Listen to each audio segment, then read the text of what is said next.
Welcome, and thank you for tuning in to the Sunday services at Center for Spiritual Living, Denver.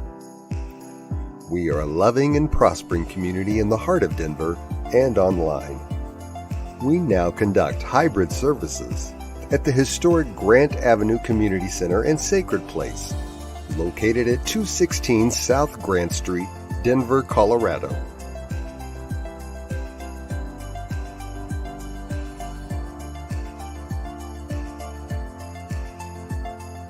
All are welcomed here.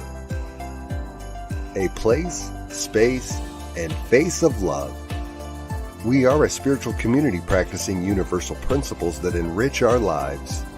We are grateful that you have blessed us with your presence. While online, we'd love to know you're watching with us. Feel free to leave a comment and let everyone appreciate you. With everything going on, life can feel overwhelming. CSL Denver wants you to know we are here for you. Please know that our practitioners are available for personal prayer work. Our licensed spiritual practitioners' names and phone numbers are available on our website at csldenver.org. Or if you have a prayer request, feel free to email it to info@csldenver.org. For your convenience, you'll find clickable links in the description of this broadcast. Rev El Zia, along with all our guest speakers, practitioners, service coordinators, and musical inspirations, want you to know how truly grateful we are that you are with us today. Thank you for your continued support and participation in our services, workshops, and events, as well as providing financial contributions to our center. If you're interested in upcoming events and information, we send out weekly newsletters. Sign up by visiting www.csldenver.org. We deliver services in a hybrid format where we meet in person at 216 South Grant Street. We will also continue to live stream all services on Facebook and YouTube every Sunday. Find us on our respective channels as well as on New Thought Media Network.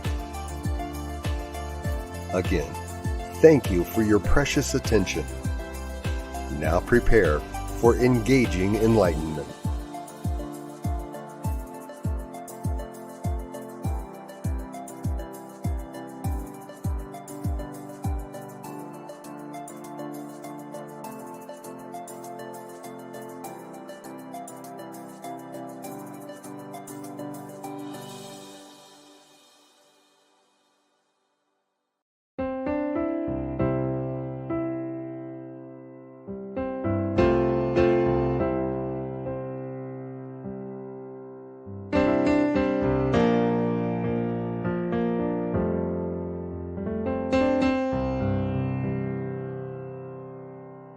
There is a garden where dreams come true,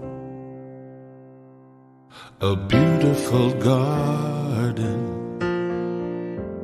where God's grace blooms. There is a garden where everything grows, a beautiful garden where love is sown. And in this place of light and love, you can have anything that you're dreaming of. There is a garden where dreams come true, a beautiful garden. That garden is you.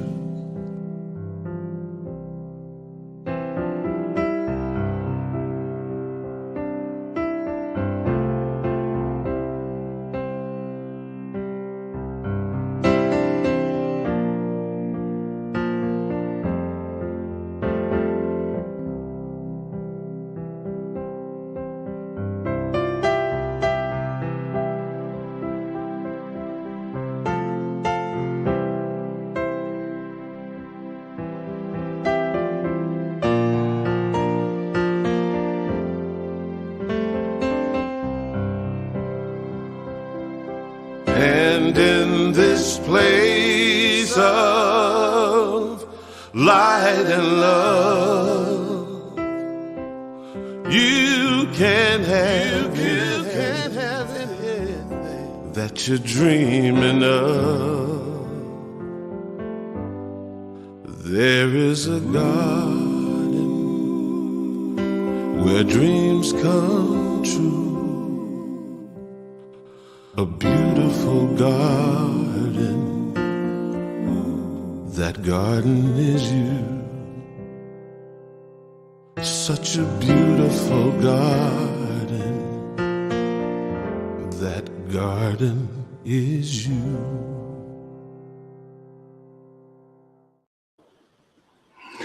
Good morning, and welcome to Center for Spiritual Living, Denver.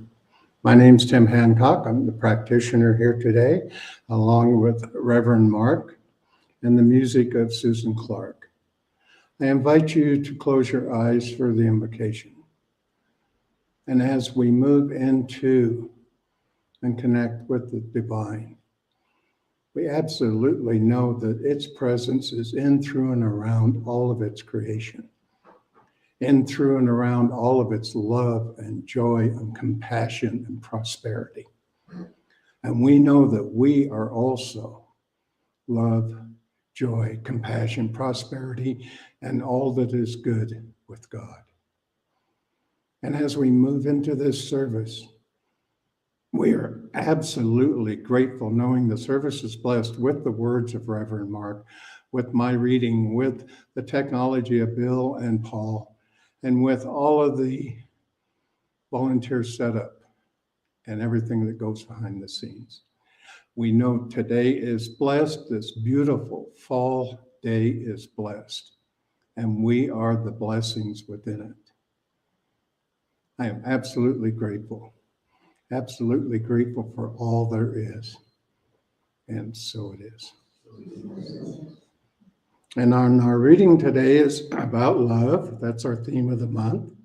So there are important benefits for both the world and your personal life as to why you should be a loving person. We are changing the world by leaning into love, advocating for ourselves and each other's right to express love in our own unique ways, helps to create a world that works for everyone. Regardless of what challenges we're facing in our personal lives or in the world, love is the answer. The universe makes no mistakes. Every experience is unfolding for the highest and the best for the world at large. When we live from the understanding that love always wins, we consciously see how love is always unfolding before us. We are already perfect expressions of life. Change or shift is simply an unlearning of the lessons of fear that have been passed down to us for generations. When we live consciously from the understanding that love is all there is, we experience a life of love greater than we have ever known. When we love ourselves, our lives shift. Authenticity inspires joy. When we're out in the world serving as an example of self-love, we are proving to others that love always wins. Our decision to embrace who we are inspires others to do the same. Loving ourselves out loud attracts people into our lives who celebrate us instead of merely tolerating us. Loving ourselves and each other aligns us with the beautiful opportunities, experiences, and peace. And from Science of the Mind, from Ernest Holmes, page 298, love is the grandest healing and drawing power on earth. And from page 491, if we look at love long enough, we shall become lovely. For this is the way of love. God is love. If we gaze longingly at joy, it will make its home with us, and we shall enter its portals and be happy. And now to Susan Clark with her selection of Beautiful by Christina Aguilera. Greetings, CSL Denver. Susan Clark coming to you again with some special music for your service. The song is by Christina Aguilera, and it's called Beautiful.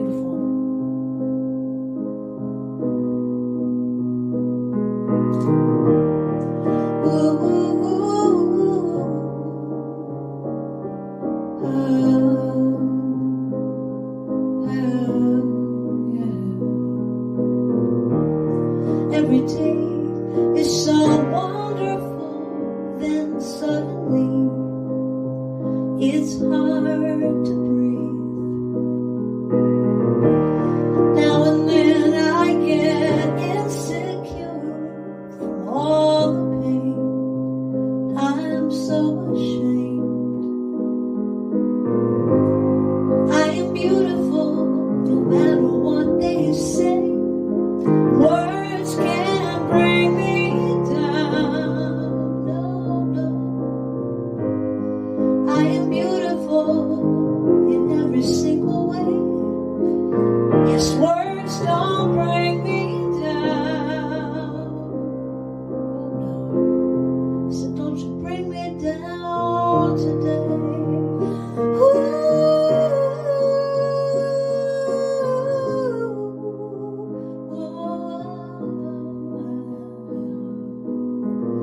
To all your friends, your delirious, so consumed in all your doom, trying hard to fill the emptiness, the pieces gone, left the puzzle undone. Ain't that the way it is? But you're beautiful no matter what they say. Words can't bring you down, oh no. You are beautiful in every single way. Yes, words can't bring you down, oh no. So don't you bring me down today. No matter what we do, no matter what we say, we're the song inside the tune, full of beautiful mistakes. And everywhere we go, the sun will always shine. And tomorrow we might wake on the other side. But you're beautiful, no matter what they say. Words won't bring us down, no, no. We're beautiful in every single way, yes. Words can't bring us down, oh no. So don't you bring me down today.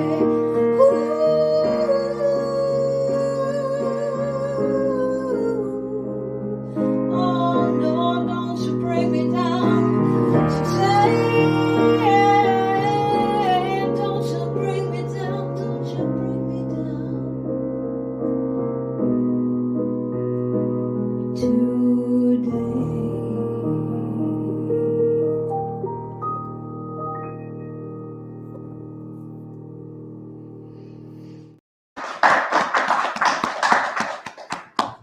Thank you, Susan, for that beautiful piece of music. And good morning, everyone. It's great to be back with you here at Centers for Spiritual Living Denver. Welcome to everyone here that is in person at the Grant Center. It's great to see all of you here in the room with me this morning. And welcome to everyone who is online this morning as well. Thank you for being with us, and we bless you as well. And those of you who may watch this recording after the fact. So thank you all for participating in this service this morning, where, as Tim said, our topic for the whole month is love. And specifically this morning, we're talking about why and how to be a loving person. Why and how to be a loving person. So essentially, we've got about 20 to 25 minutes to talk about love. And the first couple of thoughts you might have in regards to that is, first, you may be thinking, if you've heard me speak before, when has Mark ever spoken for just 20 to 25 minutes? Maybe your first thought. But I try. I really do try. And the second one is a topic that is so vast and all-encompassing as the topic of love. It's very difficult for us to spend just a few minutes on. But I do think in a few minutes we can hit on some key concepts that will be helpful to you in your life. And what I hope to do in the next few minutes is to reorient your thinking about what love is, and also the importance of bringing it into your life more fully, and a few tips on how you can do that. And we can actually pull that train in, I think, in just a few minutes. But we're going to start with a process. I want to do a little different this morning. I want us to anchor us into something. So no matter where you are, whether you're online or watching the recording or here in the room with me, I would invite you just to close your eyes for a moment and just feel into yourself. And as you listen to my words, what I want you to do is visualize some experience in your life. It can be this morning, it can be recent, it can be from your past, somewhere where you have really, truly felt a sense of love flowing through you, of love being this energy that's connecting you with another person or a pet or someone else. You've just been in those moments where there is a deep, deep sense of love that's almost overwhelming to you. Can you feel into a situation in your life? I'll describe one for me as you visualize your own, and maybe mine will help you in anchoring yours in as well. One experience that happened for me, or happens frequently actually, is many mornings my wife Mary and I, we get up, and oftentimes we get out of bed at different times, but we may, as soon as we see each other, there is sort of a moment where we stop and we go to embrace. And as we're standing there hugging one another, and I'm feeling this feeling of love that is flowing through me and into her and encompassing her and back from her, a love that's flowing through her and coming to me. I can just feel that sense of an energetic love flow, and that happens for a few minutes. And we have a chocolate lab named Penny who loves to get in the mix whenever there's love going on. And she will give us a moment and then come over and put her head in between our legs and sort of nuzzle in as well. And then all of a sudden that love cascades out and you can feel her love and her flowing of it. Okay, that's one experience of mine, but you can open your eyes now. And I want you to visualize your own. And later, hopefully you were able to conjure something up.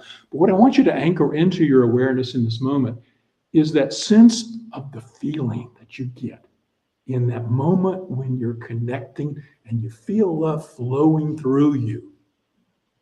And we all know that feeling because we've all experienced it in some manner, in some form or fashion in our life. And so when we ask about, why be a loving person, obviously the short answer in that moment is because that feeling is so grand and glorious, because it allows us to feel that deep connection to some other human being. And in that sense of feeling that connection, it takes us to a different place. It takes us beyond this world of form, the world of matter, the world of stuff. It anchors us into the true importance that our lives are grander and bigger than this material existence that we're in. It anchors us into something that we might call spiritual. And that's where we're going with this talk. What I really want to do over the next couple of minutes is to reframe love into this sense of an energy that is connecting us to something greater and grander. What do we think of that is love when we first hear the words? I mean, for the most part, when we hear the words, what is love, we conjure up romantic love. We think about those moments that are sung about in so many songs. They're the subjects of so many rom-com movies. They're the subjects of the whole genre of romance novels. So much of an entertainment industry is built on anchoring us back into something that's bigger and grander than us. But we see it in the human side, the humanness that wants to have that excitement and the passion and the romantic feeling that all gets rolled up into us. But when we stop and think about it, what's really happening in those moments when we quote unquote fall in love? We're letting go of a part of ourselves to connect with another individual. And that's what the whole spiritual path is about, is to break down that sense of being a separate and apart individual and connecting with others, connecting with other human beings, connecting with ourselves and connecting to a broader and broader number. And that's where we're actually going with it. So when we feel romantic love, if I were to ask you what is love for you, you might say romantic love. And you might add into it, but I also feel love for, babies and my children and my family members. And then you might think about your friends, you might think about your pets. There is sort of this cadre of entities out there in the world that we just know that we have love for and we have felt love for. And if you look back over the path of your life, and in preparing this talk, I thought about it for myself and looked back about when did I first feel love and when were the moments in my life when I felt the love the most. And, I could categorize them. I could see, when my mother went back to work and when I was a baby and they hired a nanny, and that nanny was the object of love for me. And in the moments when I had grew into the space where I was a parent myself. And as a parent, I would have had my own children. And when my first child was born, and that sense of love that came up within me for all of my children, but I can especially remember the first child when she was born and I saw her in the hospital, and tears just flowed out of my eyes before the love that I immediately had for this child. So as a child, feeling love for my caretaker, as a parent, feeling love for my child, there's this natural flow of love that occurs that has a caretaker aspect to it. But I also remember the moments in my life when I had that romantic fall in love feeling. I remember when I was in the third grade, and there was a girl up the street whose name was Joni. I can remember it even though it was too many years to mention ago. And I immediately remember the first time I saw her, and there was this feeling in me that felt a sense of connectedness to this other person. Not enough that I could overcome my shyness to actually talk to her, of course, but we lived next to her for like 3 years. And I remember it was a good day if I ever mustered up the energy to speak to her. But during the entire time there, I had a massive crush and a feeling of connection to her. And I can take it forward to relationships that I had when I first started dating and getting married. And of course, the love I have for my current wife, Mary, that we've been together 20 years now. And it's just a glorious and wonderful experience. But if I categorize all of that, I can say, yes, love is this romantic aspect that so many songs and entertainment anchors into our awareness. But it's also these connections that we have with other key people in our lives and pets. And so I can see this cascading circle of entities that I am connecting with.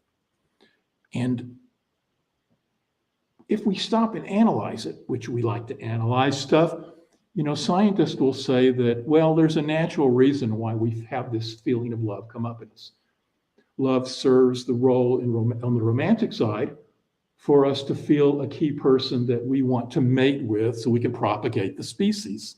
That's what an evolutionary biological scientist would say. And they would also say that the love we feel for our children or our child love for our caretakers is to create the bonding that allows us to protect us through those formative years so that we can grow up and be a parent who propagates the species.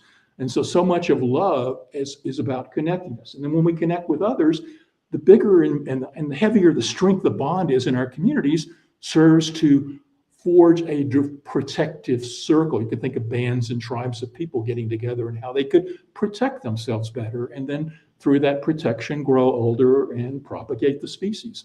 So if we look at it purely from a biological material standpoint, we see a human material aspect of love. And we also overlay, and I think we limit ourselves when we look at it from just that perspective. I want to look at it from a broader evolutionary standpoint. I think it's actually pointing us to an evolution into the non-material realm, into the spiritual realm, and that's the true purpose for love. But we also have another misconception or a limitation that we place upon love in our lives. We use the phrase fall in love, or we feel that love is something that just happens to us, that we have no control over it, that we are victims of a love bug that bit us and we fell in love. And, and then all of a sudden, we got the immune system to the bug and we fell out of love. And so love comes and goes sometimes in our life, but, with a feeling that we have no control over it. It's just something that happens to us. Well, that's victim thinking. Victim thinking when we think that love is only something that can happen to us and we have no control over it.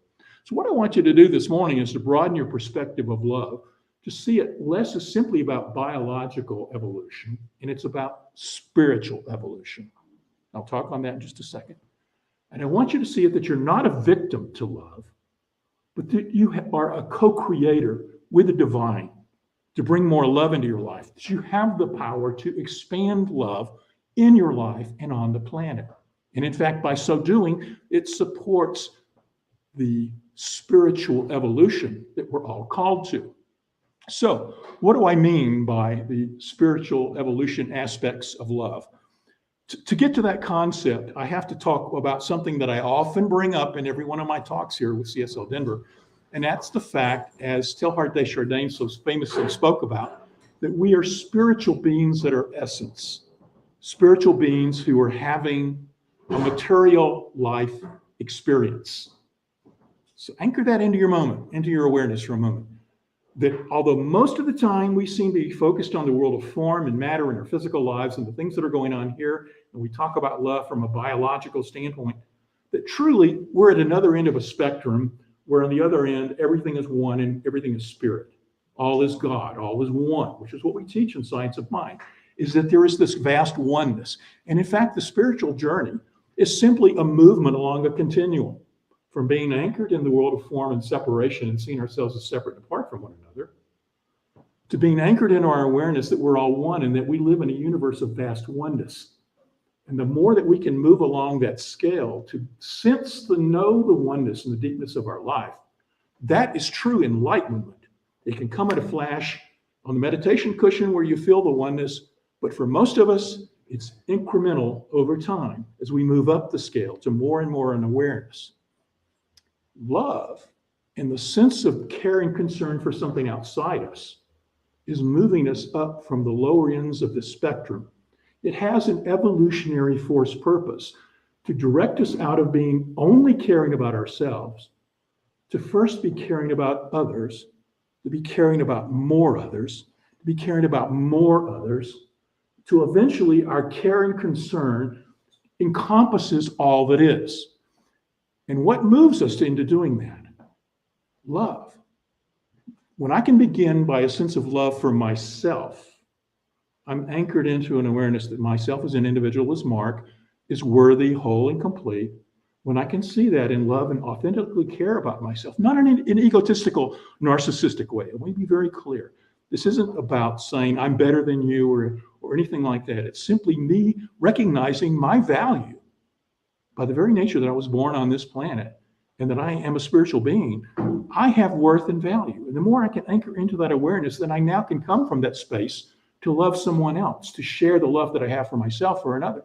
So when Mary and I hug and I can feel that flow of energy that I was describing a few minutes ago, I come from a sense of wholeness in that love rather than a sense of lack. I'm not needing anything from her. I'm needing to allow the flow to come through me that's already there already.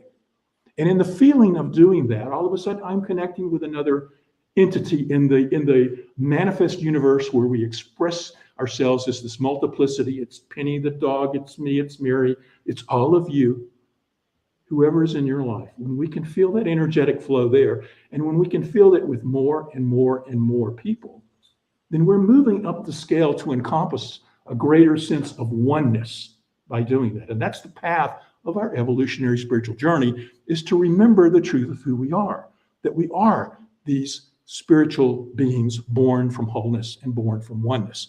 Now, in a social scientist way, they have words for this. They say when we care about ourselves, we are egocentric when we only care about ourselves. But if we can grow up what they call a line of development, that's called the moral line of development, we go from being egocentric about caring and only about ourselves to caring about people around us. Then we're called ethnocentric. And this can include our families, the groups that we're members of, our religious communities, our city, our state, our country. We can think of it as sort of like a cascading circle moving outward as we encompass more and more people into this circle of people that we care and concern for. Now, most people stop somewhere in an intermediate range of that ethnocentric. They care about themselves and maybe their little world, or people who think like them. What we're called to do, though, in moving up this scale is to become something that's even greater. It can be called world-centric or cosmos-centric, where all of a sudden we let go of only caring about the people who are like us to caring about people who are different from us as well, because we know that even the expressions in our differences, at our base, we're all united in the very nature that we're all spiritual beings expressing differently. And so when I can look beyond the surface differences and anchor my awareness into our basic spiritual unity, then I can open myself to care and concern for everyone. So, and then eventually to every sentient being, every animal, the planet itself. And so when I can move this grand love outward, then I am seeing that I am moving on my spiritual evolutionary journey. I am becoming enlightened the more that I can do this. And so spiritual practices and practicing love and being a loving person in my life allows this to grow not only in my life, but my sphere of influence cascades out, and I can impact others to create greater love and expressions of love in their life as well. So I have a role in bringing love to the planet. I have a role in it through being a loving and beneficial presence myself.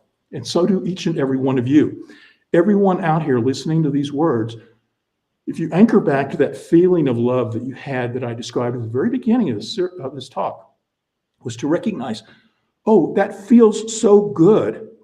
What if we created a planet where we all felt that, where we all felt that feeling of love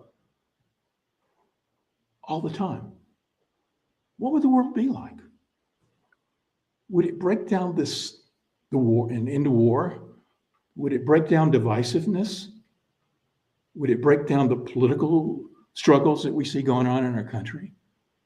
Would it break down racism and all the other fears and power struggles that we see on our planet? The more that we can each feel into and feel that cascading flow of love for a care and concern for a broader and broader number is truly what our spiritual path is all about. Teilhard Chardin also said that once we discover love, the true power of love, and I'm paraphrasing him, but he said it'd be like discovering fire for the second time. Because he wasn't talking about the love, the romantic love, the limited sense of love that we have a feeling for. But he was talking about love as this evolutionary force. Love, the feeling of love that we experience in our human level, is truly an energetic force that is calling us to break out of our sense of being separate and feeling connected. And the more we can feel connected, the more we become enlightened, and the more we create a world that works for everyone.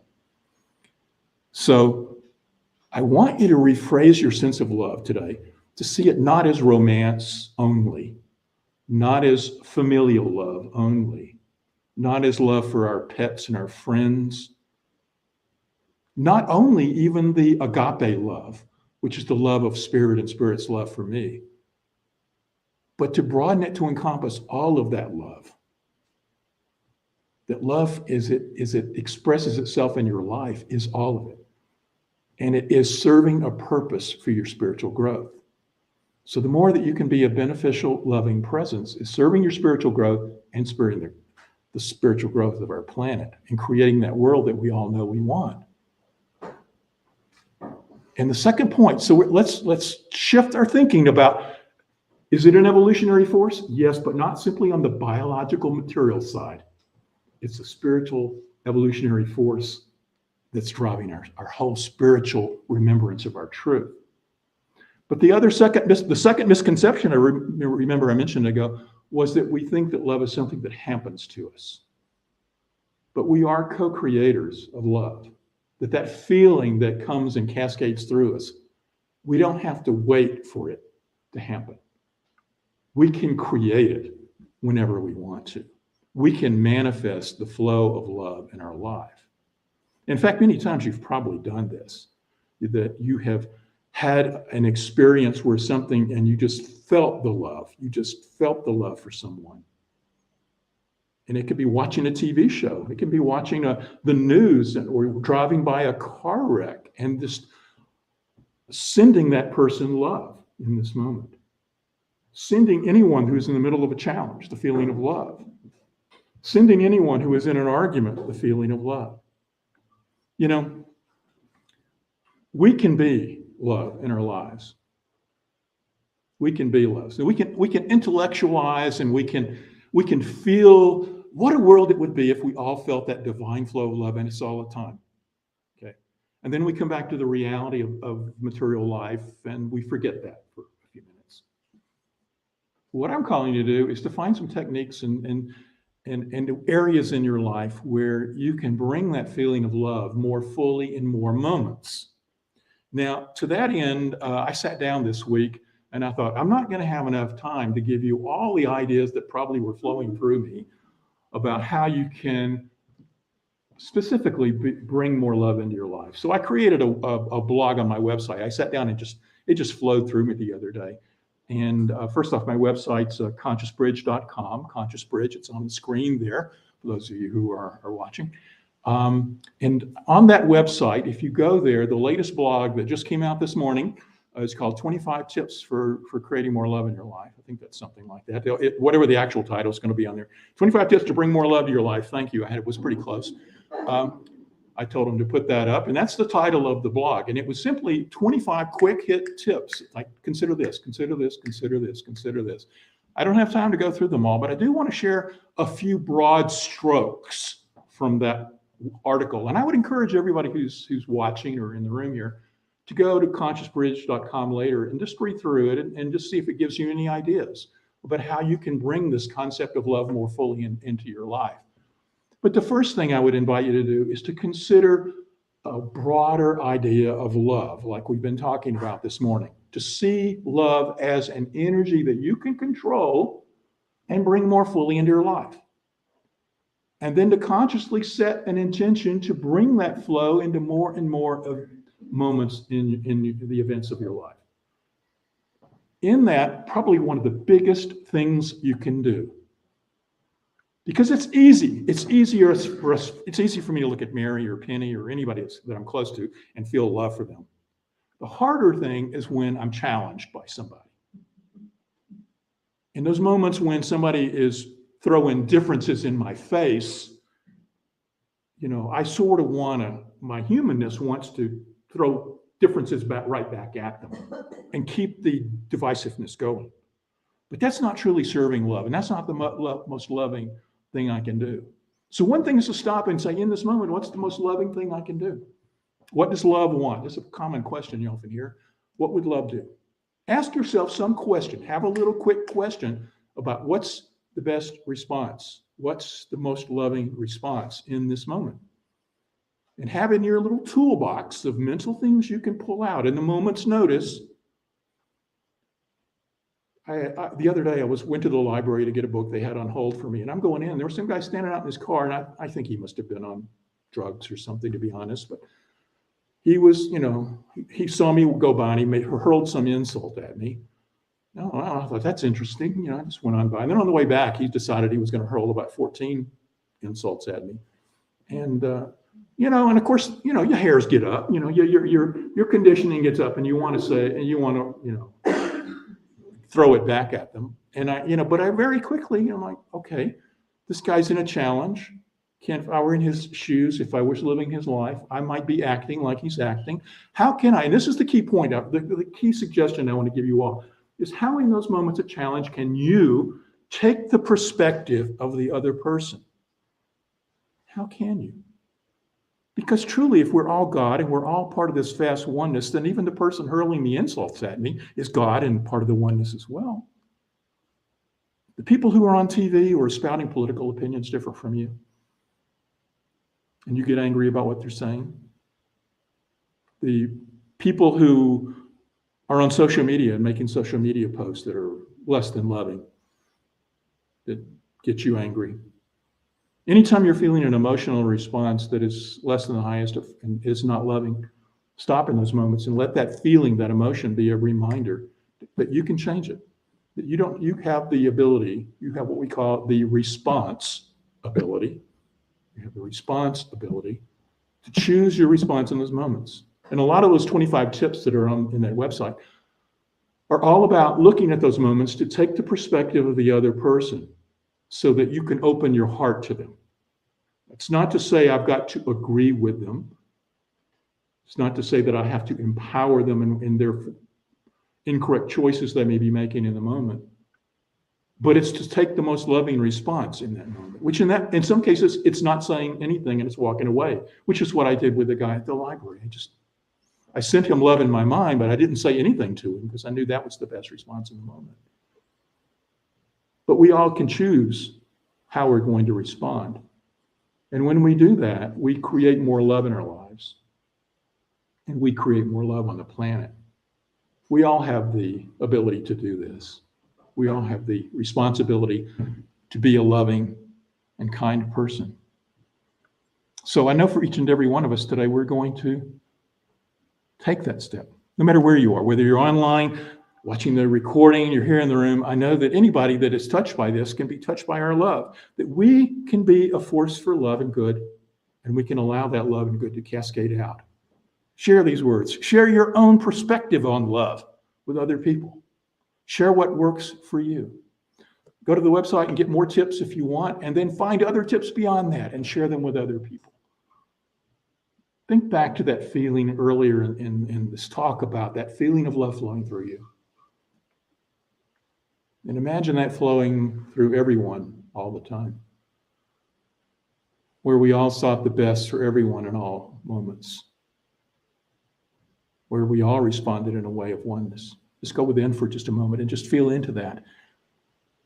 For we recognize and know there is only one life. There's only God. There's only Spirit, the all, whatever name you want to give it. But we're all embedded and created and rolling around in this joyous life in the total playground of the divine. And as we anchor ourselves into that awareness, we know that sometimes people, and that can include us, because we're people too, that as we move around as this expressions of the one and the multiplicity, that we can forget our truth. But in this moment, we remember our truth. We remember that the divine is in us, as us, that it is calling us home, that is embedded within us, not only consciousness and free will choice, it's embedded within us, this flow of love which serves as an evolutionary call home to our truth of oneness, that love serves continuously to bring us back to the remembrance of that. And so I know for everyone hearing these words today that you are love, that you bring and show more love in your individual lives, and through that cascading out to others and touching lives in ways that we truly do create a world that works for all. And just knowing that we are all love and showing up as love, and for all of it I give so much love. I feel it in this moment, the love. And as you feel it too, allow that feeling to stay with you throughout your day and all your affairs. Thank you, thank you, thank you, God. And so it is.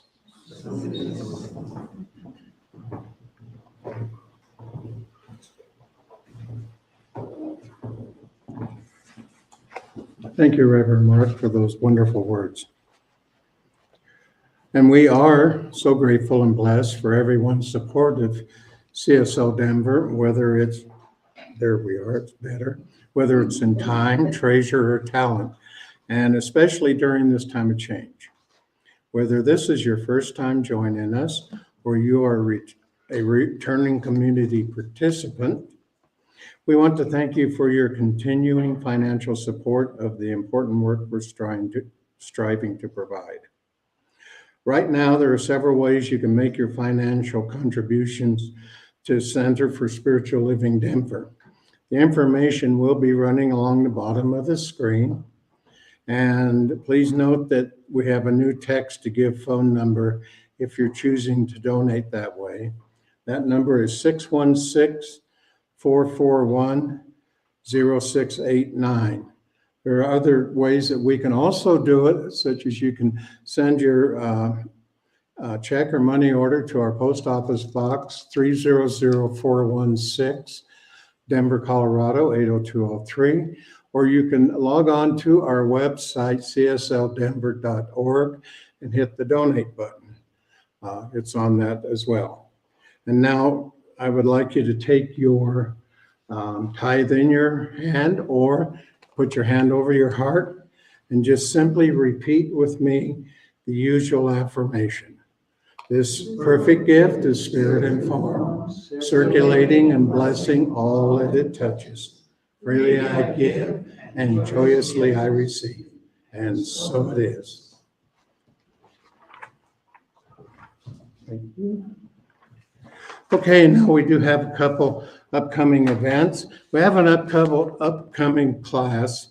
It's called Keys to Consciousness for Personal Spiritual Growth, Keys to the Spiritual Path.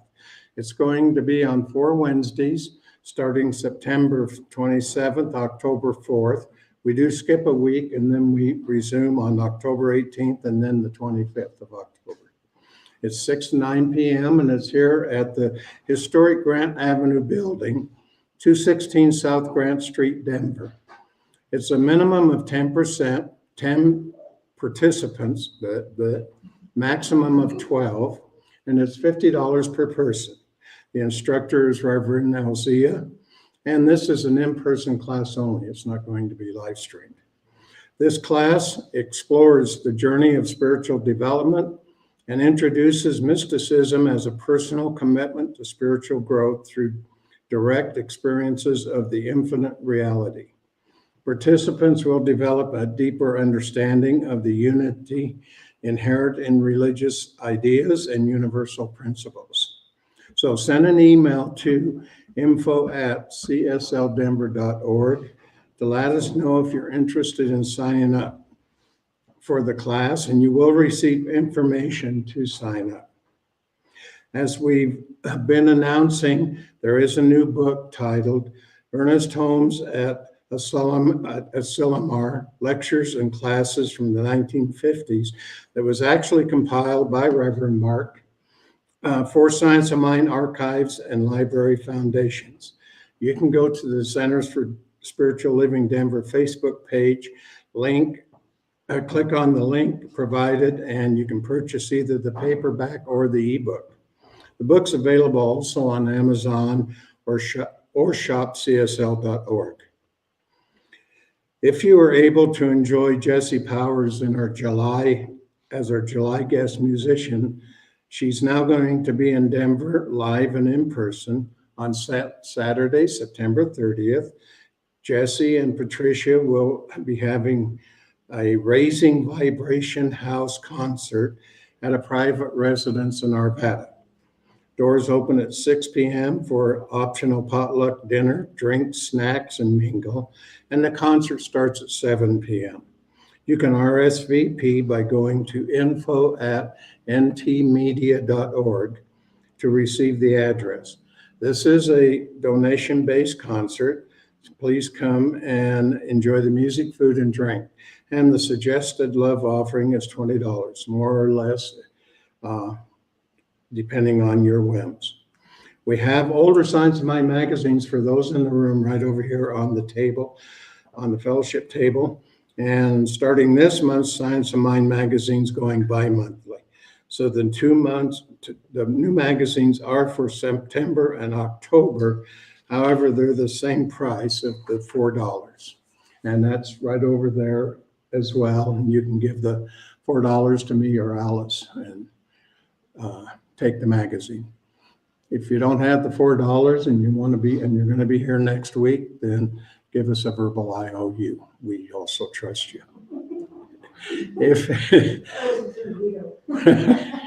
If you like to hear the good news of the world, to affirm the good news of the world, we have a link on our Facebook page called And Now the Good News. This program is put together by New Thought Media and airs on Friday at 5 p.m. However, you can watch it anytime during the week. Just go to the Centers for Spiritual Living Denver Facebook page, click on any post that says And Now the Good News. New Thought Media Network has over 40 hours of weekly broadcast programs. We invite you to go to www.ntmedia.org and check out what they have. There is something for everyone. And we are truly blessed here at CSL Denver.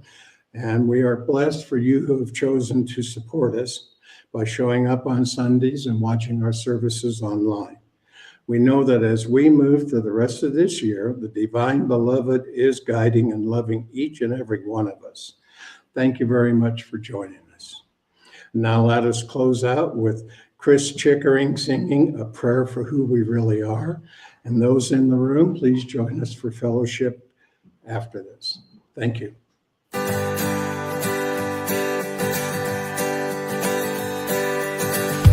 This is a prayer for the love within us.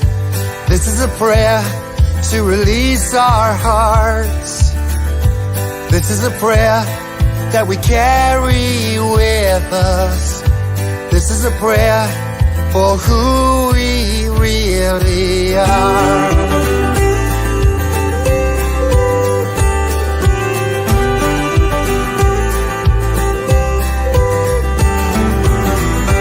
We are light, we are sunshine, we are what we believe.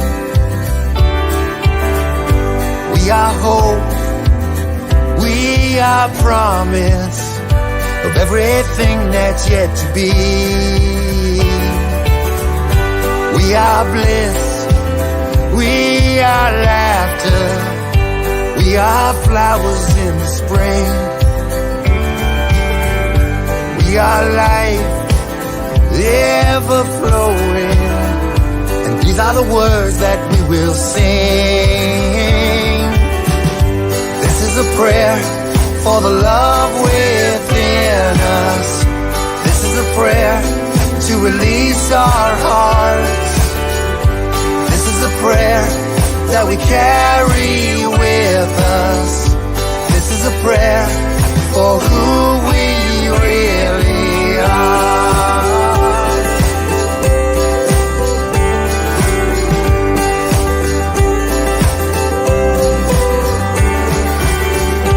We are strong, we are fearless, we find the comfort in our souls.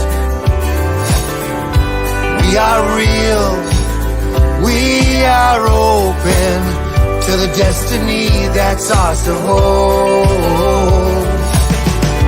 This is a prayer for the love within us. This is a prayer to release our hearts. This is a prayer that we carry with us. This is a prayer for who we really are.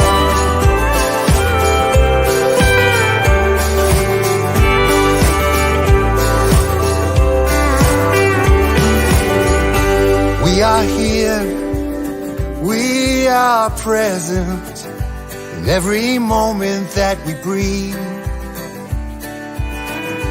We are peace, we are freedom, and this is a song for you and me. Yeah, this is a prayer for the love within us. This is a prayer to release our hearts. This is a prayer that we carry with us. This is a prayer for who we really. This is a prayer for the love within us. This is a prayer to release our hearts. This is a prayer that we carry with us.